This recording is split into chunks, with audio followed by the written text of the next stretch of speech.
नमस्कार। आज मैं आपको उत्पन्ना एकादशी के बारे में संपूर्ण जानकारी देने जा रही हूँ। माघ शीर्ष माह के कृष्ण पक्ष की एकादशी तिथि के दिन उत्पन्ना एकादशी व्रत किया जाता है। इस दिन भगवान विष्णु से एकादशी माता की उत्पत्ति हुई थी, इसलिए इस दिन को उत्पन्ना एकादशी कहा जाता है। इसे उत्पत्तिका, प्राकट्च और वैतरणी एकादशी भी कहा जाता है। देवी एकादशी भगवान विष्णु की एक शक्ति का रूप है। ऐसा माना जाता है कि इस दिन देवी एकादशी ने उत्पन्न होकर अति बलशाली और अत्याचारी राक्षस मुर का वध किया था। कहा जाता है कि इस दिन स्वयं भगवान विष्णु ने माता एकादशी को आशीर्वाद देते हुए इस व्रत को पूजनीय बताया था।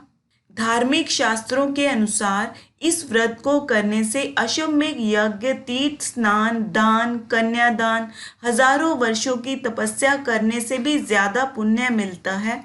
मान्यता है कि इस दिन विधि विधान से भगवान विष्णु की आराधना करने से मनोवांछित फलों की प्राप्ति, धन धान्य का लाभ, पापों का नाश, जीवन के सभी सुखों की प्राप्ति और साथ ही मरने के बाद उसे मोक्ष की भी प्राप्ति होती है। ऐसा भी कहा जाता है कि अगर कोई व्यक्ति एकादशी व्रत शुरू करना चाहते हैं तो उत्पन्ना एकादशी से शुरू कर सकते हैं। उत्पन्ना एकादशी को सभी एकादशियों का प्रारंभ माना जाता है। अब बात करते हैं इसकी पूजा विधि के बारे में। दशमी तिथि को शाम से पहले एक समय का सात्विक भोजन ग्रहण करें। रात के 12 बजे के बाद कुछ भी ग्रहण ना करें। अपना मुख अच्छे से साफ करके रात को भगवान विष्णु का ध्यान करते हुए सोएं। हो सके तो उनके समीप ही सोएं। एकादशी वाले दिन सूर्य उदय से पहले उठें। उठते ही मन में भगवान का स्मरण करते हुए उन्हें प्रणाम करें। इस दिन किसी पवित्र नदी में स्नान करना बहुत शुभ माना जाता है। ऐसा संभव ना हो तो घर में ही थोड़े गंगा जल में जल और काले तिल मिला के स्नान करें। स्वच्छ वस्त्र धारण करें। सूर्य देव को अर्घ्य दें। पूजा स्थल को साफ करें। गंगा जल से उस स्थान को पवित्र करें। पूर्व दिशा की तरफ एक चौकी पर पीला कपड़ा बिछाएं। वहां पर भगवान विष्णु की प्रतिमा स्थापित करें। अगर आपके पास भगवान कृष्ण की प्रतिमा हो तो उनकी भी स्थापना कर सकते हैं। वहीं पर गणेश जी की प्रतिमा भी स्थापित करें। आप खुद एक मोटे आसन पर बैठ जाएं। फिर दीपक जला के हाथ में जल या तिल और फूल लेके अपना नाम और गोत्र बोलते हुए अपने व्रत का संकल्प लें और अपनी मनोकामना मन ही मन भगवान को कहें और अपने व्रत की सफलता के लिए प्रार्थना करें। फिर सबसे पहले भगवान गणेश की पूजा ओम गण गणपताय नमः बोलते हुए करें। फिर ओम नमो भगवते वासुदेवाय बोलते हुए भगवान विष्णु की करें। सबसे पहले शुद्ध जल का छींटा देते हुए उन्हें स्नान करवाएं। फिर कच्चे दूध, दही, शहद, शक्कर, घी से बने पंचामृत में तुलसी दल डाल के स्नान करवाएं। फिर शुद्ध जल से स्नान करवाएं। पीला वस्त्र अर्पित करें या वस्त्र के रूप में कलावा अर्पित करें। फिर हल्दी, केसर या पीले चंदन से तिलक करें। केवल हल्दी से भी तिलक कर सकते हैं। अपने भी तिलक लगाएं। फिर पीले फूल, तुलसी दल अर्पित करें। नारियल पे कलावा बांध के तिलक लगा के अर्पित करें। उन्हें मौसमी फलों का भोग तुलसी दल डाल के लगाएं। जब एक से ज्यादा तुलसी के पत्ते इकट्ठे होते हैं तो उसे तुलसी दल कहते हैं। तुलसी दल डाल के ही जल पीने के लिए अर्पित करें। भोग लगाते समय बोलें, हे प्रभु, सब आप ही का दिया हुआ है। आप ही का दिया हुआ आपको अर्पित कर रही हूँ। कृपया इसे स्वीकार करें। दक्षिणा अर्पित करें। धूप दीप अर्पित करें। हाथ में तिल फूल लेके उत्पन्ना एकादशी की कथा पढ़ें या सुने।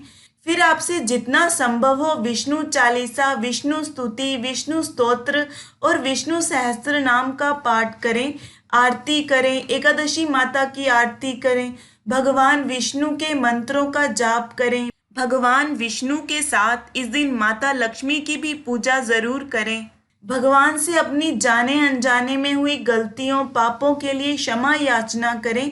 ये व्रत अपनी क्षमता के अनुसार निर्जला, जलिया या फलाहार रखें। अन्न का सेवन नहीं करना। निर्जला व्रत तो पूरी तरह स्वस्थ को ही रखना चाहिए। पूरा दिन मन ही मन भगवान का मंत्र बोलते हुए स्मरण करते रहें। दिन में सोना नहीं है। ज्यादा से ज्यादा समय मंत्र जाप और ध्यान में लगाएं। शाम को दीपक जला के भोग लगा के भगवान की आरती करें। फिर तुलसी माता के आगे घी का दीपक जला के ओम नमो भगवते वासुदेवाय बोलते हुए 11 बार परिक्रमा करें। फिर हाथ जोड़कर तुलसी माता से सुख समृद्धि की प्रार्थना करें। सुबह के समय तुलसी माता को जल दें। रात में भगवान के सामने बैठ के भजन कीर्तन करते हुए जागरण करें। श्रीमद् भगवत गीता का पाठ करें।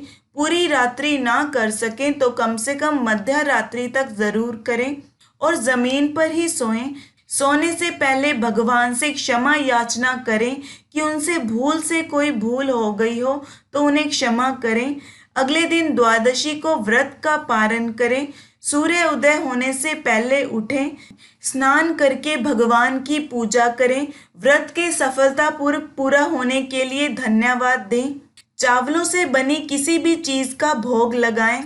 फिर ब्राह्मण को भोजन करवा के दान दक्षिणा दें। ये ना कर सके तो मंदिर में कच्चा अन्न और दक्षिणा भी दे सकते हैं। किसी गरीब को भी भोजन करवा के दान दक्षिणा दें। पक्षियों को दाना डालें। गाय को रोटी गुड़ दें।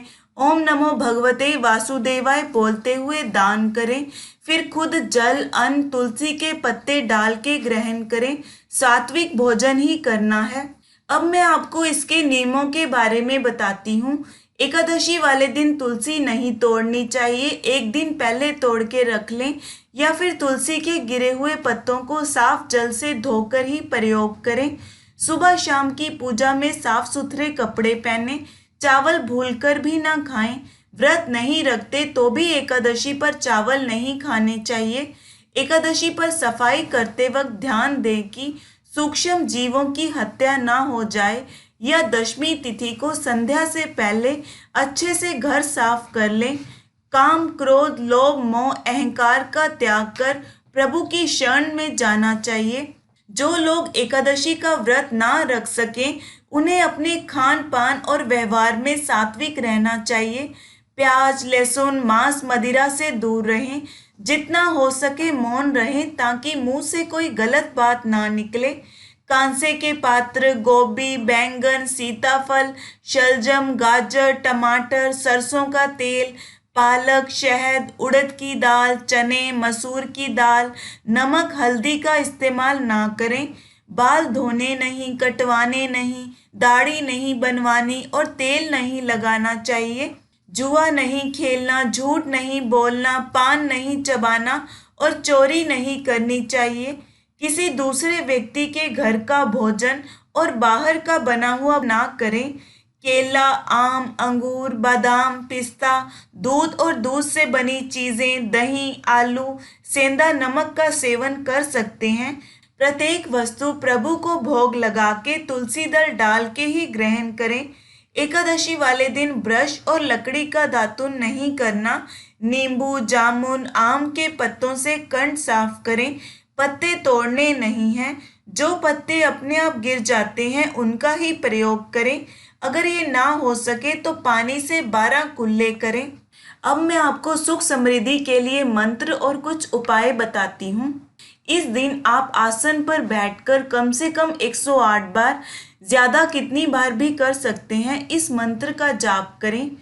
क्रीं कृष्णाय नमः। अपनी मनोकामना भगवान से कहें। इसके बाद आप चाहें तो रोज इस मंत्र का जाप कर सकते हैं जब तक आपकी मनोकामना पूरी नहीं होती। इस दिन जल में थोड़ी हल्दी मिला के भगवान विष्णु का स्मरण करते हुए उन्हें अर्घ दें। जल तो सूर्य देव को ही देंगे। ये प्रार्थना करेंगे कि मैं भगवान विष्णु को अर्घ दे रही हूँ या दे रहा हूँ। जल में रोली या दूध मिला के अर्घ ना दें। इस दिन संध्या के समय दीपदान जरूर करें। घर के मंदिर में, तुलसी के आगे, मुख्य द्वार पर और पीपल के पेड़ के पास। इस दिन पीले रंग के फलों, वस्त्रों का अपनी क्षमता के अनुसार दान करें। इस दिन दान करने से लाख गुना वृद्धि के फल की प्राप्ति होती है। एकादशी व्रत का पारण हरिवासर के दौरान नहीं करना चाहिए। हरिवासर द्वादशी तिथि की पहली एक चौथाई अवधि होती है। भगवान विष्णु और माता लक्ष्मी की कृपा आप सब पर हमेशा बनी रहे और आप सबके जीवन की सब दुख तकलीफें दूर हो जाएं। धन्यवाद।